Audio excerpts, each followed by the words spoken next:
Welcome back. BJP జాతీయ ఉపాధ్యక్షురాలికి గడ్డుకాలం. First లిస్టులోని ticket పక్కా అని ధీమాగా ఉన్న గద్వాల జేజమ్మకు హైకమాండ్ ఊహించని షాక్ ఇచ్చింది. రెండో జాబితాలోనైనా పేరు ఉంటుందా లేక ప్యాకప్ అయినా? ఇంతకీ డీకే అరుణ విషయంలో తెర వెనుక ఏం జరిగింది? Let's watch the story.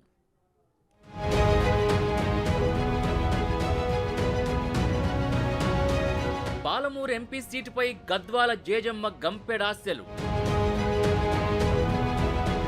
First లిస్టులో లేని పేరు. సీటు తనకేనని జితేందర్ రెడ్డి ధీమా.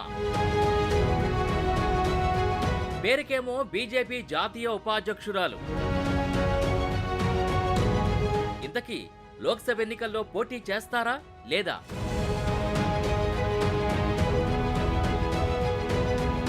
ఈ ప్రశ్నలు డీకే అరుణ క్యాడర్ ని ఆందోళనకు గురిచేస్తున్నాయి. లోక్సభ ఎన్నికలకు బీజేపీ తెలంగాణ నుంచి తొలి విడతలో 9 మంది అభ్యర్థుల్ని ప్రకటించింది. ఆ జాబితాలో పార్టీ జాతీయ ఉపాధ్యక్షురాలు డీకే అరుణ పేరు మిస్ అయింది. జేజమ్మ పేరు ఎందుకు మిస్ అయిందోనని పార్టీలో తీవ్ర చర్చ జరుగుతోంది.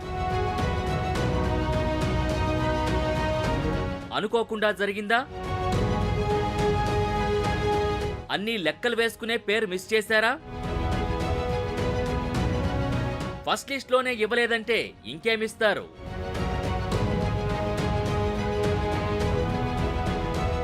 ఇవి ఇప్పుడు పాలమూరులో వినిపిస్తున్న మాటలు. 2019 ఎన్నికల టైంలో డీకే అరుణ కమలం పార్టీలో చేరారు. మహబూబ్ నగర్ ఎంపీ అభ్యర్థిగా పోటీ చేసి బీఆర్ఎస్ అభ్యర్థిపై దాదాపుగా 80,000 ఓట్ల తేడాతో ఓడిపోయారు. 2020లో ఆమెను పార్టీ అధిష్టానం జాతీయ ఉపాధ్యక్షురాలిగా నియమిస్తూ కీలక బాధ్యతల్ని కట్టబెట్టింది. ఎంపీ సీటుపై ఆశలు పెట్టుకునే డీకే అరుణ మొన్న జరిగిన తెలంగాణ అసెంబ్లీ ఎన్నికల్లో పోటీకి దూరంగా ఉన్నారు. ఇప్పుడు లోక్సభ టికెట్ల కేటాయింపు టైం వచ్చేసరికి డీకే అరుణకి హైకమాండ్ షాక్ ఇచ్చేందుకు రెడీ అయ్యిందా అనే అనుమానాలు తలెత్తుతున్నాయి.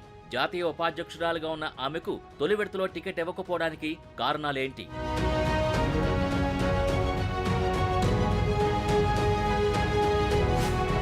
మహబూబ్ నగర్ సీటుని మాజీ ఎంపీ జితేందర్ రెడ్డి ఆశిస్తున్నారు. మొన్నటి అసెంబ్లీ ఎన్నికల్లో ఆయన కూడా కంటెస్ట్ చేయలేదు. తన కుమారుడికి సీట్ ఇప్పించుకోవడంలో సక్సెస్ అయ్యారు, కానీ గెలిపించుకోలేకపోయారు.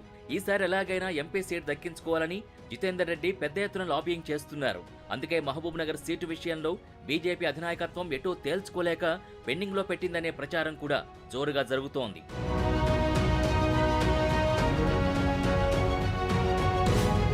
తెలంగాణలో మొత్తం 17 ఎంపీ స్థానాలున్నాయి. 9 స్థానాలకే బీజేపీ క్యాండిడేట్లని ప్రకటించింది. ఇక మిగిలింది 8 స్థానాలు మాత్రమే. పార్టీలో కీలకమైన పొజిషన్లో ఉన్న డీకే అరుణకు మొదటి జాబితాలో సీటు దక్కకపోవడంపై పార్టీలో రకరకాల గుసగుసలు వినిపిస్తున్నాయి. కొందరైతే ఏకంగా బీజేపీ జేజమ్మను పక్కకు పెడుతుందని క్లియర్గా అర్థమవుతోందని అంటున్నారు.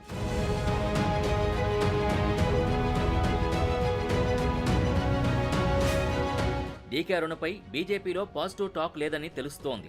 ఎందుకంటే ఆమె గతం అలాంటిదని అంటున్నారు. ఏ పార్టీలో ఉంటే ఆ పార్టీకి వెన్నుపోటు పడవడం, సొంత పంచాయతీలు చేసుకోవడం ఆమెకు అలవాటని క్యాడర్ చెవులు కొరుక్కుంటోంది. గతంలో కాంగ్రెస్ లో ఉన్న సమయంలో గ్రూప్ రాజకీయాల్ని ప్రోత్సహించినట్టు పార్టీ హైకమాండ్ గుర్తించిందట.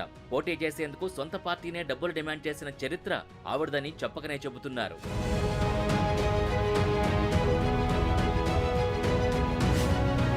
డీకే అరుణ గురించి బీజేపీ అధిష్టానానికి తెలంగాణ అసెంబ్లీ ఎన్నికలతోనే తెలిసిందట. మక్తల్, నారాయణపేటలో సొంత పార్టీ అభ్యర్థుల్ని ఓడించారని టాక్. పక్క పార్టీ వాళ్ళకి ఓట్లేయించి గెలిపించిన భాగోతం ఢిల్లీకి చేరిందని, అందుకే ఇప్పుడు ఆమె సీటు విషయంలో హైకమాండ్ తర్జన భర్జన పడుతున్నట్టు చెప్తున్నారు. చివరికి ఆమె సొంత నియోజకవర్గం గద్వాలలోనూ బీజేపీ అభ్యర్థికి కేవలం 7,000 ఓట్లు మాత్రమే రావడం బీజేపీ జీర్ణించుకోలేకపోతోందట.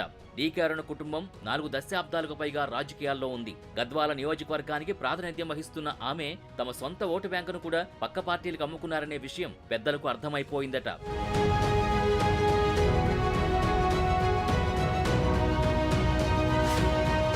నమ్మక ద్రోహం, నాయకత్వాల్ని బ్లాక్మెయిల్ చేయడం, గ్రూప్ రాజకీయాలు చేయడంలో డీకే అరుణ ఎక్స్పర్ట్ అని సొంత పార్టీ నాయకులే చెబుతున్నారు. ఈ నేపథ్యంలో మహబూబ్ నగర్ టికెట్ బీసీకే ఇవ్వాలనే డిమాండ్లు గట్టిగా వినిపిస్తున్నాయి. ముందు నుంచి పార్టీని నమ్ముకుని పనిచేసే వారికి అవకాశం ఇవ్వాలని జిల్లా నాయకులు కోరుతున్నారు.